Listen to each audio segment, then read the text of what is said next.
जय गुरु। An autobiography of a योगी में आज आप सुनेंगे प्रकरण 19। मेरे गुरु कोलकाता में प्रकट होते हैं श्री रामपुर में। ईश्वर के अस्तित्व के विषय में शंकाओं से मैं प्रायः उद्विग्न हो जाता हूँ। फिर भी एक कष्टप्रद विचार बार बार मुझे सताता रहता है। क्या आत्मा में ऐसी संभावनाएं नहीं हो सकती जिन्हें मानव जाति ने कभी प्रयुक्त ही ना किया हो? यदि इन संभावनाओं का पता मनुष्य नहीं लगा पाता तो क्या वो अपने वास्तविक लक्ष्य से चूक नहीं जाता? ये मंतव्य पंथी छात्रावास के कमरे में मेरे साथ रहने वाले द्विजेन बाबू ने तब प्रकट किया जब मैंने उन्हें आकर अपने गुरु से मिलने के लिए कहा। श्री युक्तेश्वर जी तुम्हें क्रिया योग की दीक्षा देंगे, मैंने उत्तर दिया। उससे एक दिव्य आंतरिक विश्वास के द्वारा ऐसी द्वंद्वात्मक वैचारिक खलबली शांत हो जाती है। उस दिन शाम को द्विजेन बाबू मेरे साथ आश्रम आए। गुरुदेव के सानिध्य में उन्हें ऐसी आध्यात्मिक शांति का लाभ हुआ कि शीघ्र ही वे नियमित रूप से आश्रम में आने लगे। दैनिक जीवन की छोटी मोटी आवश्यकताओं की पूर्ति में व्यस्त रहने से ही हमारी गहनतम आवश्यकताओं की पूर्ति नहीं हो जाती, क्योंकि मनुष्य में ज्ञान की भी स्वाभाविक तृष्णा होती है। मेरे गुरु की बातों से द्विजेन बाबू अपने अंतर में एक क्षणभंगुर जन्म के उथले अहंकार से अधिक गहरे सच्चे आत्मस्वरूप को खोजने का प्रयास करने में प्रेरित हुए। द्विजेन और मैं दोनों ही श्री रामपुर कॉलेज में बीए की पढ़ाई कर रहे थे, इसलिए हमारी ये आदत ही बन गई कि कॉलेज से छुट्टी मिलते ही दोनों साथ साथ चलकर आश्रम पहुंच जाते थे। हम प्रायः श्री युक्तेश्वर जी को दूसरे तल्ले की बालकनी में खड़े देखते और जैसे जैसे हम आश्रम के करीब पहुंचते वे हमारी ओर देखकर मुस्कुराते रहते। एक दिन दोपहर को जब हम आश्रम के द्वार पर पहुंचे तो आश्रम में रहने वाले कन्हाई नामक एक लड़के ने हमें निराश करने वाला समाचार सुना दिया। गुरुदेव यहाँ नहीं है, एक अत्यावश्यक सूचना मिलने से उन्हें कोलकाता जाना पड़ा। दूसरे दिन मुझे गुरुदेव का एक पोस्ट कार्ड मिला। उन्होंने लिखा था, मैं बुधवार की सुबह यहाँ से चल पड़ूंगा। तुम और द्विजेन सुबह 9 बजे श्री रामपुर स्टेशन पर मिलो। बुधवार को सुबह लगभग 8:30 बजे श्री युक्तेश्वर जी का मना संचार पद्धति यानी टेलीपैथी से भेजा गया संदेश मेरे मन में बार बार दृढ़ता पूर्वक उभरने लगा। मुझे रुकना पड़ रहा है, 9 बजे स्टेशन पर मत आना। द्विजेन बाबू पहले ही कपड़े पहने स्टेशन जाने के लिए तैयार हो गए थे। तभी मैंने उन्हें ये नवीनतम संदेश सुनाया। तुम और तुम्हारी अंतः प्रेरणा। उनकी आवाज में तिरस्कार की धार थी। मैं तो गुरुदेव के लिखित संदेश पर ही विश्वास करना श्रेष्ठ समझता हूँ। मैंने अपने कंधे उचकाए और शांत निश्चय के साथ बैठ गया। द्विजेन बाबू गुस्से में बड़बड़ाते हुए दरवाजे से बाहर गए और उसे जोर की आवाज के साथ अपने पीछे बंद कर चले गए। कमरे में कुछ अंधेरा सा होने के कारण मैं बाहर सड़क की ओर खुलने वाली खिड़की के पास जाकर खड़ा हो गया। सूर्य का मंद प्रकाश हठात एक ऐसी तीव्र ज्योति में बदल गया कि उसमें लोहे की छड़ें लगी खिड़की पूर्णतः अदृश्य हो गईं। इस दीप्तमान पृष्ठभूमि पर श्री युक्तेश्वर जी स्पष्टतया प्रकट हुए। विस्मय विमूढ़ सा होकर मैं तुरंत कुर्सी से उठ खड़ा हुआ और उन्हें प्रणाम करने के लिए झुका। अपने गुरु के चरणों में आदर व्यक्त करने की अपनी आदत के अनुसार मैंने उनके जूतों का स्पर्श किया। टाट के तले वाले नारंगी कैनवस के ये जूते मेरे चिर परिचित थे। उनका गेरुआ वस्त्र उड़ उड़कर मेरे शरीर का स्पर्श कर रहा था।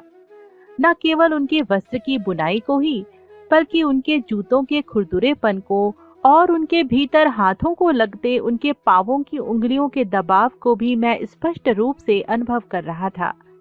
आश्चर्य से अवाक खड़ा होकर मैं प्रश्नार्थक दृष्टि से उनकी ओर देखता रहा। मैं खुश हूं कि तुम्हें मेरा मना संचारित संदेश मिल गया। गुरुदेव का स्वर शांत और सदा की तरह ही सहज था। अब कोलकाता में मेरा काम समाप्त हो गया है और 10 बजे की गाड़ी से मैं श्रीरामपुर पहुंच रहा हूं। मैं अब भी अवाक ही रहकर उनकी ओर देख रहा था। श्री युक्तेश्वर जी कहते गए, ये कोई आभास नहीं, बल्कि मेरा हाड़ मांस का शरीर है। पृथ्वी पर अत्यंत दुर्लभ ये अनुभव तुम्हें प्रदान करने की आज्ञा मुझे ईश्वर ने दी है। मुझे स्टेशन पर मिलो। अभी मैं जिस परिधान में हूँ, उसी परिधान में तुम और दिजेन मुझे अपनी ओर आते देखोगे। मेरे आगे आगे उसी ट्रेन से उतरा एक छोटा बच्चा हाथ में चांदी का लोटा लिए चल रहा होगा। मेरे गुरु ने अपने दोनों हाथ मेरे मस्तक पर रखकर आशीर्वाद दिया। जैसे ही उन्होंने विदा लेने के लिए तबे आशी कहा, मुझे एक अजीब प्रकार की गड़गड़ाहट सुनाई देने लगी। उस तीव्र प्रकाश में धीरे धीरे उनका शरीर विलीन होने लगा। पहले उनके चरण और टांगे विलीन होकर अदृश्य हो गए, बाद में धड़ और फिर सिर, जैसे किसी लेखपट को कोई नीचे से ऊपर की ओर लपेट रहा हो। अंतिम क्षण तक मेरे बालों पर हल्के से टिकी उनकी उंगलियों का स्पर्श मैं अनुभव कर रहा था। धीरे धीरे वो दीप्तिमान प्रकाश लुप्त हो गया। अब मेरी दृष्टि के सामने छड़े लगी खिड़की और मंद सूर्य प्रकाश के अतिरिक्त कुछ नहीं रहा। मैं ये सोचता हुआ अर्धग्लानि की अवस्था में खड़ा रहा कि कहीं मैं चित्त भ्रम का शिकार तो नहीं हो गया था। शीघ्र ही दिजेन बाबू मुंह लटकाए कमरे में दाखिल हुए। गुरुदेव ना तो 9 बजे पहुंचने वाली गाड़ी में थे और ना ही 9:30 बजे पहुंचने वाली गाड़ी में।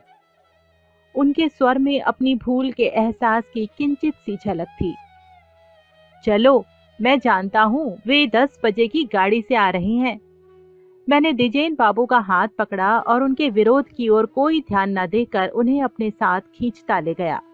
लगभग 10 मिनट में हम लोग स्टेशन पहुंच गए, जहां गाड़ी अभी अभी आकर रुक ही रही थी। पूरी गाड़ी गुरुदेव के तेज के आलोक से भरी हुई है। वे इसमें हैं। आनंद से मेरे उद्गार निकले। तुम ऐसे ही सपना देख रहे हो। दिजेन बाबू उपहास के साथ हंस रहे थे। हम यहाँ खड़े रहते हैं। मैंने अपने मित्र को गुरुदेव हमारी ओर किस प्रकार आएंगे वो सब बताया। जैसे ही मेरा वर्णन समाप्त हुआ, श्री युक्तेश्वर जी हमें दिखाई पड़े। उन्होंने वही कपड़े पहन रखे थे जो थोड़ी देर पहले मुझे दिखाई दिए थे। वे धीरे धीरे एक चांदी का लोटा पकड़े चल रहे बच्चे के पीछे आ रहे थे। अपने विचित्र एवं अपूर्व अनुभव पर मैं एक क्षण के लिए भय से सिहर उठा। मुझे ऐसा लग रहा था मानो 20वीं शताब्दी का भौतिकवादी संसार मेरी पकड़ से फिसल रहा है। क्या मैं उस प्राचीन काल में पहुंच गया था जब ईसा मसीह पीटर के सामने सागर जल पर प्रकट हो गए थे? जब ईसा की कोटि के आधुनिक योगी श्री युक्तेश्वर जी, जहां दिजेन और मैं अबाक खड़े थे, उस स्थान के समीप आ गए, तब गुरुदेव ने दिजेन की ओर देखकर मुस्कुराते हुए कहा, मैंने तुम्हें भी संदेश भेजा था, पर तुम उसे ग्रहण नहीं कर सके। दिजेन बाबू चुप थे, पर संदेह के मारे मेरी ओर क्रोध भरी दृष्टि से देख रहे थे। अपने गुरुदेव को आश्रम में पहुंचा देने के बाद दिजेन बाबू और मैं श्रीरामपुर कॉलेज की ओर जाने लगे। रास्ते में अचानक दिजेन बाबू रुक गए। उनके प्रत्येक रंध्र से जैसे रोष बह रहा था। तो गुरुदेव ने मेरे लिए संदेश भेजा था, फिर भी तुमने उसे छुपा कर रखा। इसका कोई कारण बता सकते हो?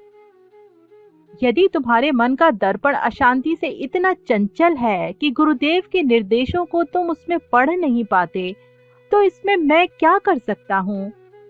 मैंने पलट कर जवाब दिया। दिजेन बाबू के चेहरे से क्रोध लुप्त हो गया।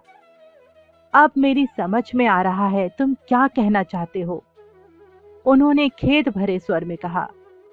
परंतु फिर भी कृपा करके मुझे ये बताओ कि लोटा पकड़े बच्चे के बारे में तुम्हें पूर्व जानकारी कैसे मिली?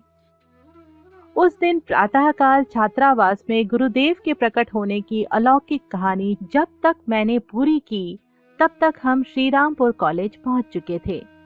दिजेन बाबू ने कहा, तुम्हारे गुरु की शक्तियों का जो वर्णन मैंने अभी अभी तुमसे सुना है, उसके आगे तो लगता है कि संसार के सारे विश्वविद्यालय शिशु विद्यालय मात्र हैं। प्रकरण 19 यही समाप्त हुआ। एन ऑटोबायोग्राफी ऑफ अ योगी आप सुन रहे हैं मेरे यानी संगीता के साथ, जिसे लिखा है परमहंस योगानंद जी ने। तो सुनते रहिए परमहंस योगानंद जी की आत्मकथा मेरे यानी संगीता के साथ। जय गुरु।